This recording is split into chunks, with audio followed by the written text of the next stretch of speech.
There is a stretch of the Ozarks where the hills run in long, slow waves and the creeks disappear into the ground without warning. The people who settled that country learned early that the land is not solid the way it looks. Beneath the grass and the oak roots there is stone, and beneath the stone there is water, and beneath the water there are hollows that no one has ever mapped. Whole streams vanish into a crack in a hillside and come out miles away as a cold spring. Cattle have been lost to sinkholes that opened in a single night, swallowing a beast whole while it stood chewing in a pasture it had crossed 1,000 times. The old settlers had a saying about that country. They said the land was older than it let on, and that it kept more than it showed. That kind of ground teaches a person humility whether they want it or not. A farmer might plough the same field for 30 years, and then watch a corner of it drop out of sight after a hard rain, leaving a black mouth in the red clay that a dropped stone would fall through for 2 full seconds before it struck bottom. Wells that ran sweet for a generation would turn muddy overnight, when some passage far below shifted its course. Men dug cellars and struck running water where no water should be. The country did not announce its hollows. It hid them under a skin of soil and grass just thick enough to hold a man's weight until the day it decided not to. Everyone who lived there long enough came to understand that the surface of that land was a lie of sorts, a thin, quiet cover over a world of rooms and rivers no one had ever seen.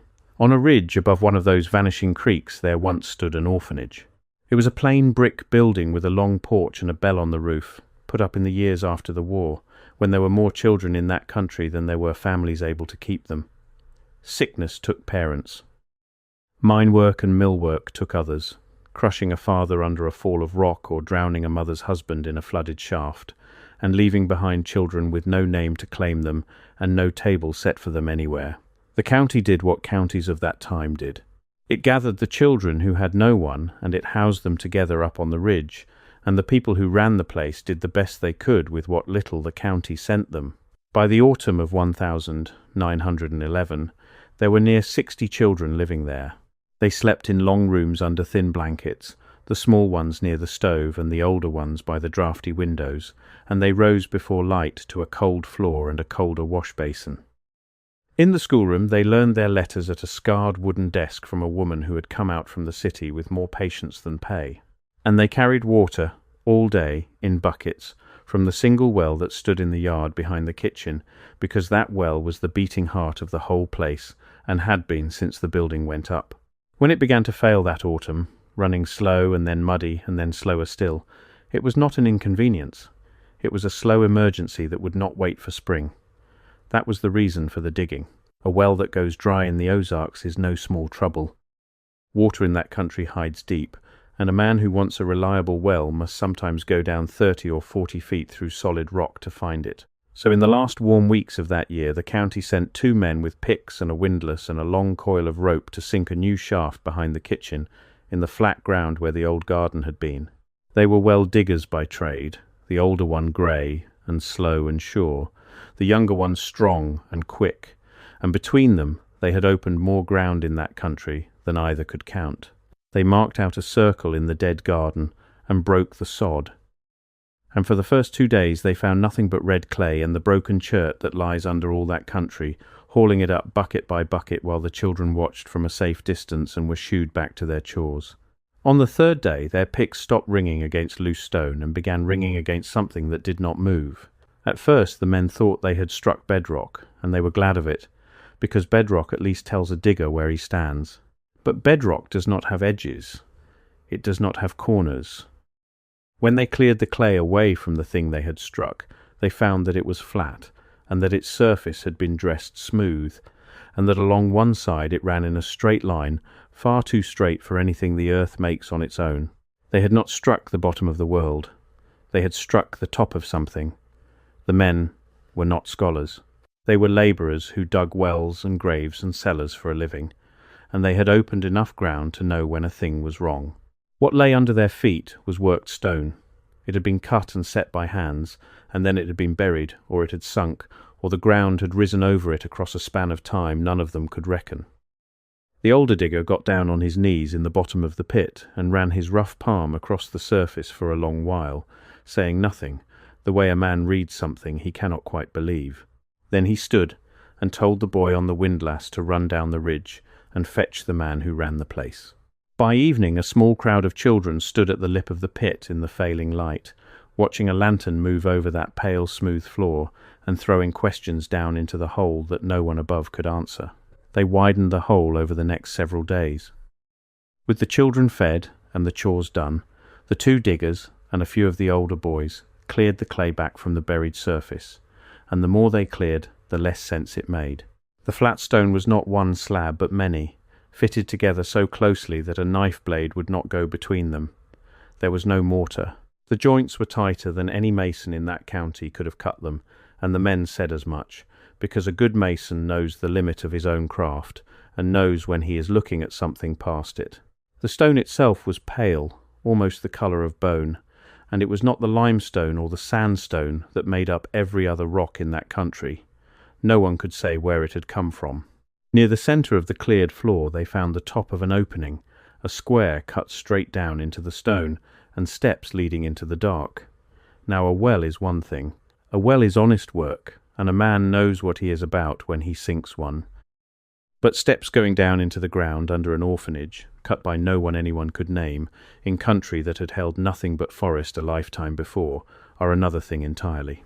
The man who ran the place was no fool. He knew that whatever those steps were, they were older than the building above them, older than the road, older than the county itself.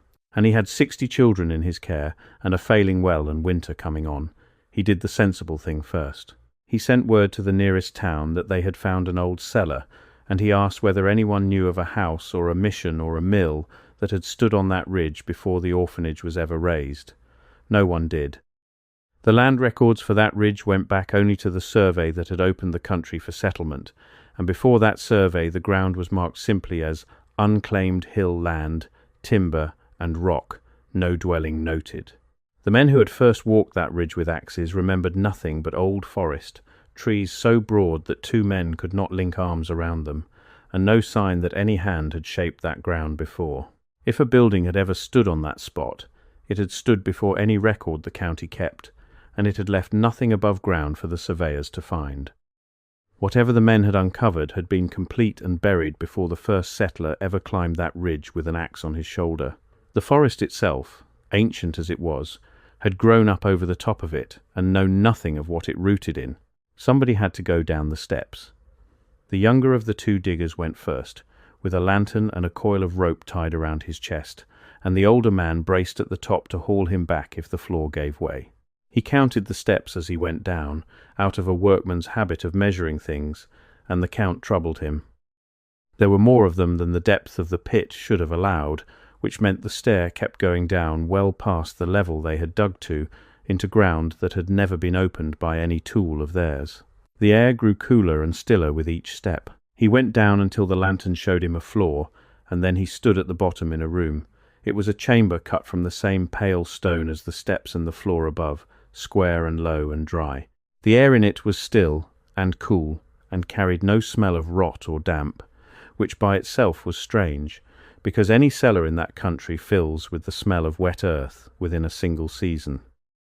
This room smelled of nothing at all, as though it had been sealed against the world for so long that even the air inside it had given up trying to change. The walls were smooth to the touch, smoother than dressed stone had any right to be, without a chisel mark anywhere on them. The corners were square and true, and along the wall that faced the foot of the stair, cut shallow into the pale stone, there were marks. The digger was not a lettered man, but he knew letters when he saw them, and he knew these were not letters. They were not the alphabet the children learned in the orphanage schoolroom, nor any writing he had glimpsed on a freight car or a storefront or a page. They were rows of small, careful shapes, some like wedges and some like curved hooks and some like nothing he had a name for, running in even lines across the stone the way a man writes across a page. Each row sat spaced evenly beneath the one above it, ordered with great care. Whoever had cut them had meant them to be read by someone, and had taken great care to set them down clearly, and had then been swallowed so completely by whatever came that not even the name of their people survived in the memory of that country. He did not stay long. A man alone at the bottom of a stair that goes nowhere, he understands, does not linger, no matter how brave he is in daylight. He held the lantern up close to the marked wall, long enough to fix the strange rose in his memory, and he turned once in the middle of that silent room and looked at the blank, smooth walls and the square black doorway of the stair, and then he climbed back toward the small grey square of sky above him and the ring of children's faces around it.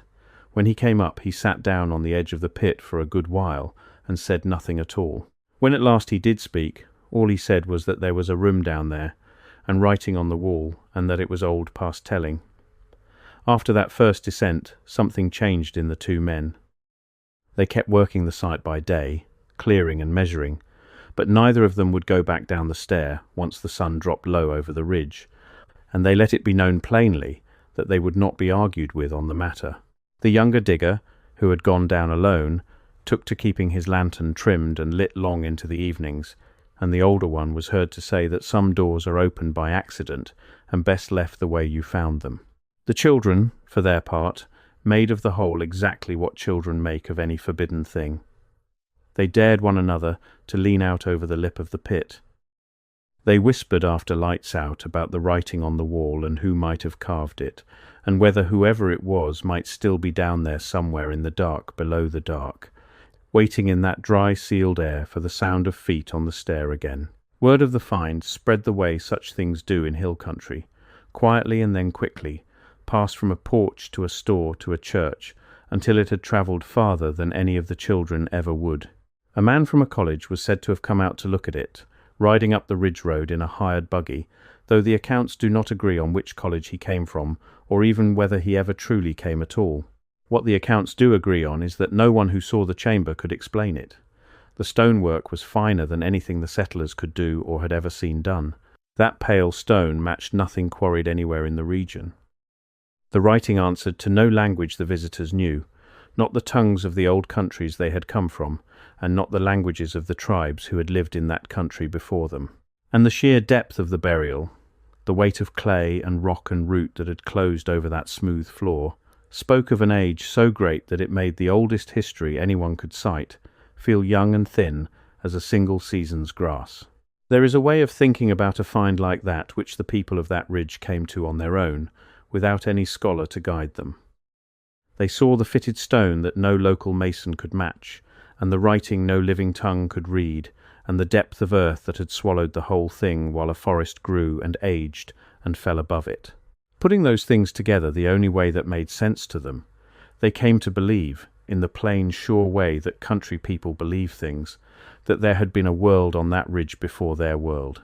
Not a village, not a lost tribe of the kind the county histories mentioned in passing.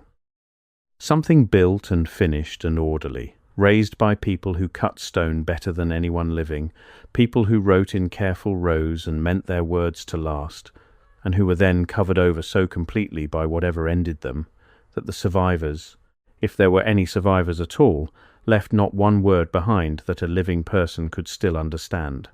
That is the idea that gives this story its long life, and it is an idea that does not belong to that ridge alone.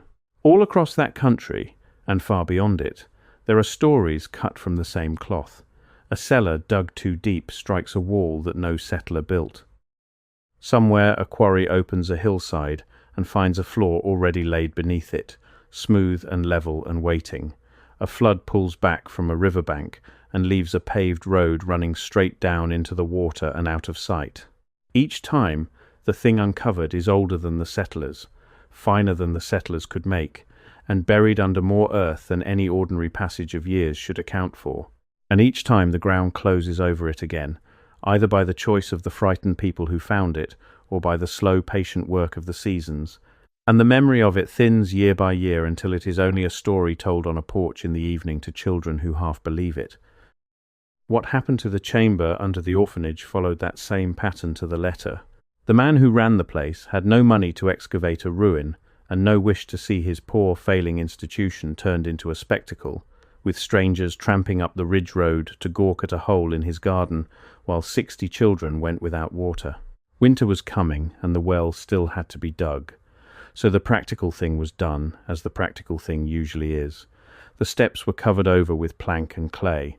Those two diggers dragged their windlass a short distance off, sank their new shaft into honest rock well away from the pale stone, and struck good cold water at last near the end of the year. The children drank from the new well and carried its buckets, and never knew, most of them, that a stair went down into the dark a few strides from the kitchen door, and that at the bottom of it a room full of writing waited in the dry, still air for a reader who was never going to come. The orphanage itself did not last many more decades. Institutions of that kind slowly gave way to other ways of caring for children, and one by one across that country they closed their doors and emptied their long, cold rooms. The brick building on the ridge stood empty for a time, its bell silent and its windows going dark and then broken, and then it was pulled down for its brick and its good lumber, both too valuable in that hard country to leave standing idle. The ridge went back to timber and rock, the way it had been before anyone ever climbed it with a wagon of orphaned children. If you walked that ground today, you would find nothing to tell you that 60 children once lived and shivered and learned their letters there, let alone that something far older than the whole of human memory lay fitted and silent beneath their feet. The creek still vanishes into its crack in the hillside. The sinkholes still open in the night without a sound, and the ground still keeps more than it shows.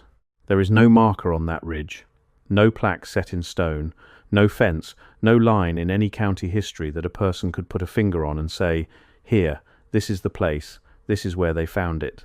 All that remains is the story, handed down from the people who dug that well to their children and their grandchildren after them, worn smooth in the retelling the way a stone is worn smooth turning in the bed of a creek. Some who tell it swear it happened just exactly as it is told. Others allow that it grew in the telling, that a plain old cellar became a chamber, and a few root scratches became writing, and a hard autumn became a mystery, the way any good story fattens as it passes from mouth to mouth. No one can prove it either way now. The building is gone, the diggers are long dead, and the ridge holds its counsel the way that whole country always has. But the people who first told it were not fools, and they were not liars either. They were men who opened the ground for a living, who knew in their hands the difference between bedrock and a worked floor, between a natural crack and a cut stair, between the plain letters their own children were learning and the marks of some hand that had written in no language left anywhere on the earth. When men like that come up out of a pit and sit down on the edge of it, and can say only that the thing they found down there was old past telling, it is worth wondering what exactly they saw in the lantern light. It is worth wondering how many other floors lie fitted and waiting under the ordinary ground we walk across every day without a thought. And it is worth wondering hardest of all what ended the world that laid those floors, whether it was flood or fire or the slow rising of the earth itself, and whether the people who came after, the ones who cut the writing no one alive can read, were trying across all that silence to warn us of something, or only trying, in the last of their days, to be remembered by whoever came next. The Ozarks keep their hollows and their vanishing creeks and their sudden black pits, and they do not explain themselves to anyone. Somewhere under one of those quiet green ridges, if the old story holds even a grain of truth, there is a room cut from pale bone-coloured stone, dry and square and still, with rows of careful marks running along one smooth wall, waiting. It has waited a very long time already. It can wait a good while longer, and the land above it goes on doing what that land has always done, which is to hold its silence, to swallow its streams, and to keep far more than it will ever let the living see.